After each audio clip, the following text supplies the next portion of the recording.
Bonjour à tous.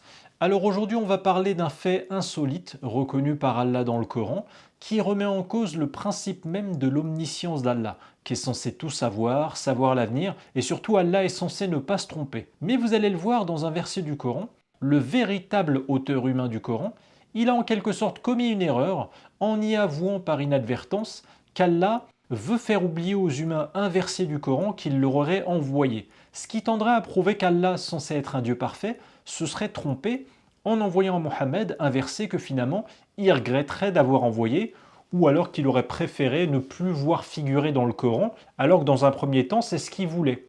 Donc Allah n'a pas su anticiper son erreur, il annule du coup après coup son erreur, tel un humain par exemple qui se serait rendu compte qu'il a envoyé un email au mauvais destinataire. C'est le sujet dont nous allons parler aujourd'hui dans cette vidéo intitulée Allah a-t-il avoué avoir effacé un verset du Coran? Alors on va commencer par s'intéresser à un verset du Coran, le verset 106 de la sourate 2, dans lequel Allah a déclaré que lorsqu'il abroge un verset du Coran ou fait oublier un verset du Coran, il le remplace alors par un verset meilleur ou similaire. Quand nous abrogeons un verset ou nous le faisons oublier, nous en apportons un meilleur ou un similaire. Donc là, Allah nous parle de deux faits. Soit abroger un verset, donc déclarer qu'un verset n'est plus valable et le remplacer par un autre, soit, et c'est le sujet de la vidéo d'aujourd'hui, Allah prétend carrément faire oublier un verset du Coran pour ensuite le remplacer par un autre verset. Alors pour le principe de l'abrogation, admettons que ça puisse se défendre. Même si Allah le remplace par un verset meilleur, ça ne veut pas nécessairement dire que le premier verset remplacé était mauvais ou inadapté. Le premier verset à abroger a peut-être été conçu pour une situation temporaire, et donc un nouveau verset mieux adapté pour la nouvelle situation remplace l'ancien verset. Allez, admettons, car de toute façon, c'est pas le sujet de la vidéo. Bon, je vous passe aussi le fait qu'Allah propose de remplacer un verset par un verset similaire. Parce que si le verset qui remplace est similaire, ça veut dire que ça revient au même, donc le remplacement n'était pas nécessaire, mais allez, admettons aussi, c'est pas le sujet de la vidéo. Ce qui pose en revanche problème, c'est qu'Allah parle de la situation où il fait oublier un verset du Coran pour le remplacer par un autre. Car Allah est censé être un Dieu parfait et pas un humain. En effet, un humain qui a fait quelque chose de mal, une erreur ou une mauvaise action, cet humain, il pourrait par exemple souhaiter que son entourage humain oublie une de ses erreurs, une de ses mauvaises actions qu'il a commises. C'est quelque chose qui arrive sur Terre tous les jours, ça peut se comprendre. Ça prouve en tout cas que des humains commettent des erreurs ou peuvent avoir des regrets quand ils ont mal agi. Mais là, on parle d'un verset du Coran qu'Allah a envoyé sur Terre.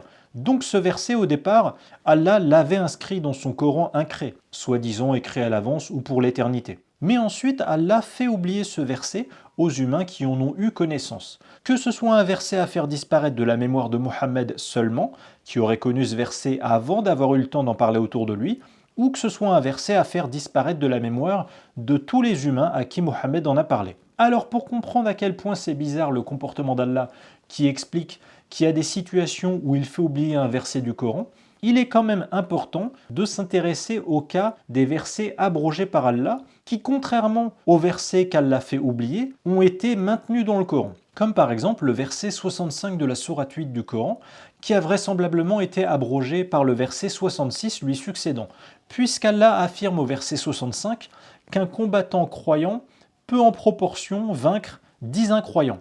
Puis au verset 66, Allah se rend compte de la faiblesse des croyants et il réévalue son jugement en disant que finalement, un croyant vaincra en proportion de mécréants. Vous comprenez ainsi la différence. Un verset abrogé est un verset qui était valable un temps, puis ne l'est plus, mais il a quand même une présence maintenue dans le Coran. Tandis que le verset qu'Allah fait oublier, c'est un verset qui était valable un temps, puis ne l'est plus, mais Allah préfère le faire oublier aux humains, donc le verset disparaît du Coran. On peut donc se demander quelle différence Allah fait entre un verset abrogé, dont Allah assume l'existence et la présence dans le Coran, et un verset qu'Allah préfère carrément effacer de la mémoire des humains.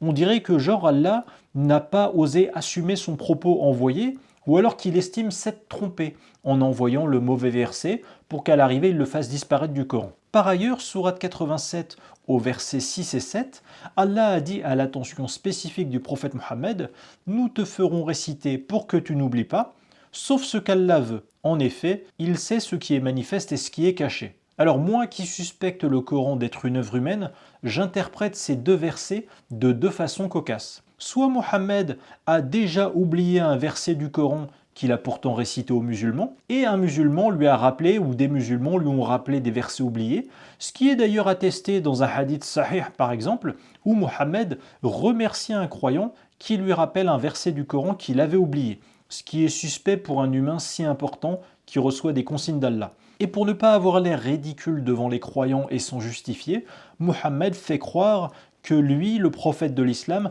a oublié ce verset du Coran car Allah l'a voulu en usant de son pouvoir divin de faire oublier des versets à son prophète. Soit, autre hypothèse, Mohammed pouvait avoir regretté de réciter un verset du Coran et il s'était inventé une sorte de porte de sortie avec un concept du genre « Écoutez les gars, vous savez quoi? Ce verset que je vous ai récité et que je vous ai entendu répéter, on va l'oublier, c'est mieux. C'est Allah qui l'a dit, qui peut faire oublier des versets. Donc vous n'avez pas à discuter cet ordre si je vous dis d'oublier ce verset, de ne plus le colporter autour de vous, de cesser de l'apprendre entre vous. Allah veut que ce verset soit oublié, alors oubliez ce verset. Vous voyez, c'est une autre hypothèse, ridicule mais pas impossible. Enfin, on va explorer une dernière réflexion critique. Au verset 106 de la sourate 2, Allah parle de la situation où il remplace un verset qu'il abroge, et par exemple, sourate 8, verset 65, le Coran contient effectivement un verset abrogé par le verset suivant. Donc on en a une trace.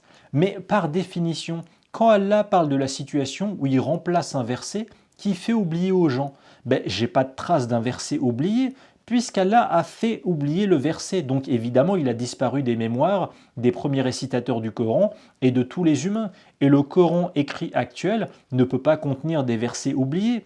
Sinon, si un verset oublié par les humains figure dans le livre du Coran actuel, ça signifie que les humains peuvent en prendre connaissance et qu'un humain qui ne l'a pas oublié l'a inscrit dans le Coran. Et donc Allah aurait échoué dans sa mission à faire oublier ce verset. Donc on part du principe que on ne peut pas effectivement constater un verset oublié. D'accord, mais même si on ne peut pas constater ces versets oubliés, sur le plan conceptuel et logique, ça reste absurde qu'Allah prétende faire oublier un verset du Coran, soit à Mohammed, soit aux humains à qui Mohammed les a récités.